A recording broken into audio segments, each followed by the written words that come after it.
Who took the bomb? Hi, I'm Liv Schreiber. Hey, we're live!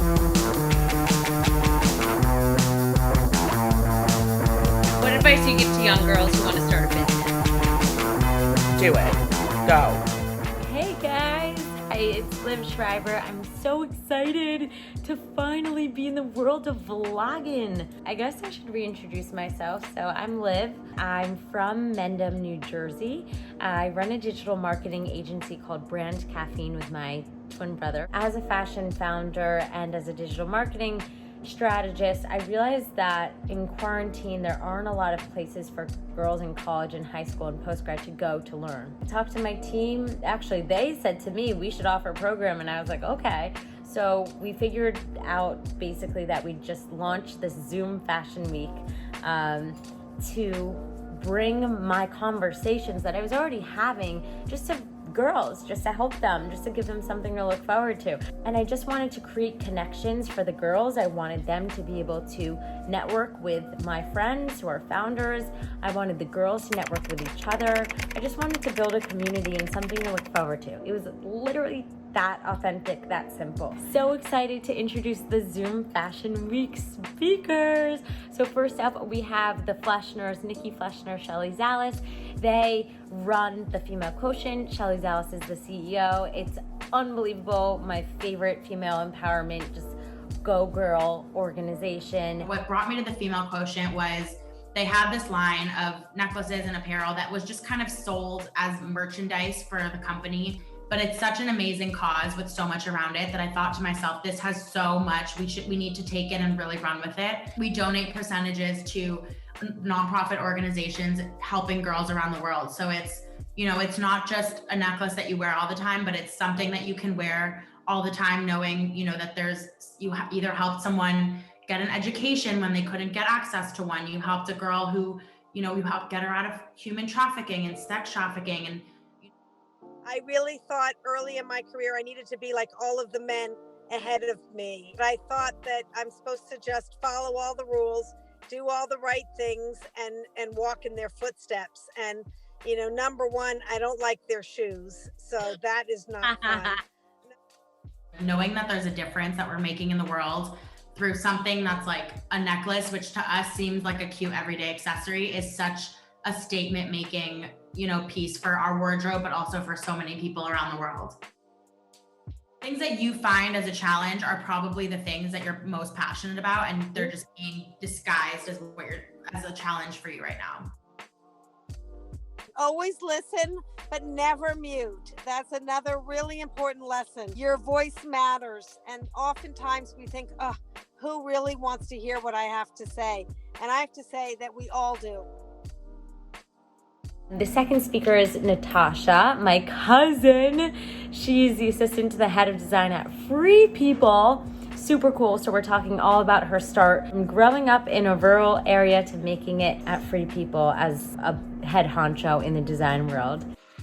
I feel like I really honestly saw Vogue magazine at the store. Like, that is literally my story. I started getting it because my mom had an account at the store. And then eventually, as I was getting older, it turned into I noticed these magazines, and it was kind of like this window into this other world for me. I just was really mesmerized with this world, and I just wanted to get into it. I didn't know how I was going to do it. I didn't know anybody here who was in it. I went to a career fair, I think it was 7th grade, and I was so excited to meet someone that worked in fashion and finally talk to somebody about this. And of course there was nobody there. It was all bankers and doctors and more traditional careers, but that didn't hold me back. But one thing I would say that probably hasn't changed is that I think connections are really important. One thing about when I started at Free People was that I initially interviewed for Free People years before I started. Emailed this recruiter and I said, I have this girl, she's amazing. I just stayed in touch with her. I just kept my name in her mind. And so sure enough, they had this position come up. This was years later. And she wrote to me out of the blue and said, we're hiring for this New York designer and I thought of you, would you be interested? So I think that having those connections and just staying in touch with people, making them remember you, is so important. The third speaker is Liv Schreiber, head of marketing for Miley Cyrus. We obviously talk all things marketing, digital marketing, and the trends to come, as well as what it's like to work with Miley. How I started was when social media was starting to pick up. I started to understand the digital space at a really young age without really knowing that I was understanding it. And I was a massive Miley Cyrus fan. It was kind of before celebrities were on, social media was new, so you didn't really see celebrities on social media. You saw them on TV, you saw them, at a concert, you saw them in magazines, and it was very curated. You would buy the latest People magazine to get your information. It wasn't like what social media is now. And so I kind of realized early on that there was something really cool about this new way of connecting with, like-minded people, and had this goal for myself that one, I wanted to work for Miley one day. I don't know how I knew that, but it was always there. I was always working towards that. And two was also just building the biggest account for Miley, so all of her fans can come over and have the latest information. So I was running a business that wasn't making money. How Yes. old were you? I think I was around 12 when I started. Right. I think, for me, I would just tell myself that every single person is learning something new every single day. And the ones that don't admit that are the ones that will fail, because the ones that try and know everything, they don't. If you shut out new people, if you shut out new perspectives, if you shut out new conversations, that's only your loss. I'm just trying to post things that I truly care about and not think about what are people going to think about this. Leaders lead. We are people that are leaders. You don't care about what other people think. Do you think Miley or any of these big superstars ever thought twice about a message that they felt passionate about? No. Our fourth speaker is Alana Hadid. She owns the company La Detresse, and not only that, but she's just such a spiritual, authentic, real, genuine human. It is about brand power. It's all about your brand. You have to decide whether or not it's more important for you to be all over Instagram, social media, TikTok, or whatever it is. If that's what you find to be your brand, then you do that. I just realized at some point that I was a creative. I didn't know where that was gonna come out or how it was gonna happen, but I just realized I just really felt cool when I was making things, or designing things, or even just saying to someone I don't really know how to do this, but this is what is in my head. Can you help me create it? Honestly, when you're your authentic self that way, people come out of the woodwork to help you.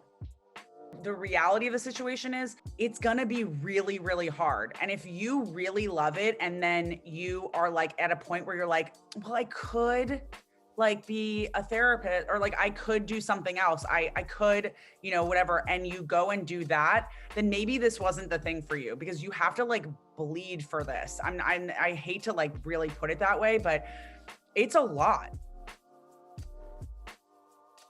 I don't, necessarily need you or want you to buy the lipstick that I wear, but if you, volunteer in your community, if that's the thing that you can give back, because, not everyone, obviously everyone's affected. Not everyone can give money. And, I would rather give of my time than, not that I don't donate my own money to organizations I work with, but it's the, it's the face-to-face and being out there and actually doing the work.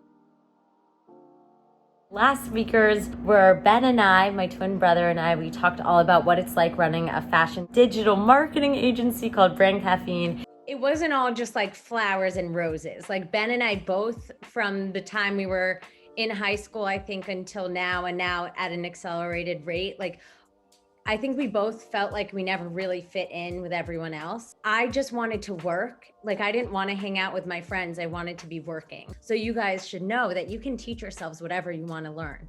You don't need college, and you don't need your major to dictate your life. Yeah, YouTube's a great resource. If you want to be a lawyer, doctor, accountant, etc., obviously you have to go to school, but to learn a very niche skill and something that's very in a fast moving, constantly changing environment, you don't have to wait until you graduate. when you're reaching out to people, whether, you know, it's a cold outreach via social media, it's a cold email, or you're on some type of contractor website like upwork.com, I would say always provide value first.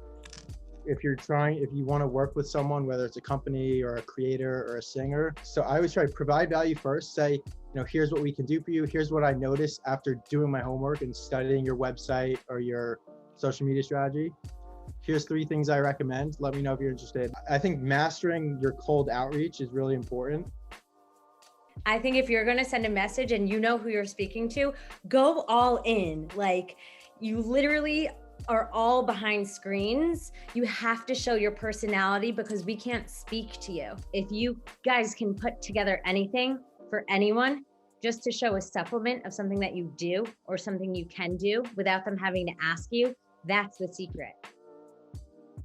I know that Ben has my best interest in mind, and in business, like, that's really rare, you know. I think that's what's so special about working with someone in your family, is that, like, they're looking out for you in addition to looking out for themselves in the business.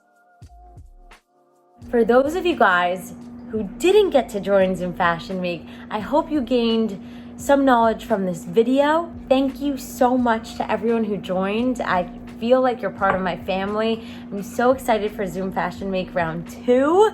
Can't wait. Stay tuned and comment below if you were in the Zoom Fashion Week family. We designed merch and sweat sets, which are shipping out right now. I'm so psyched, and I just love you. You stay on my mind, think about you all the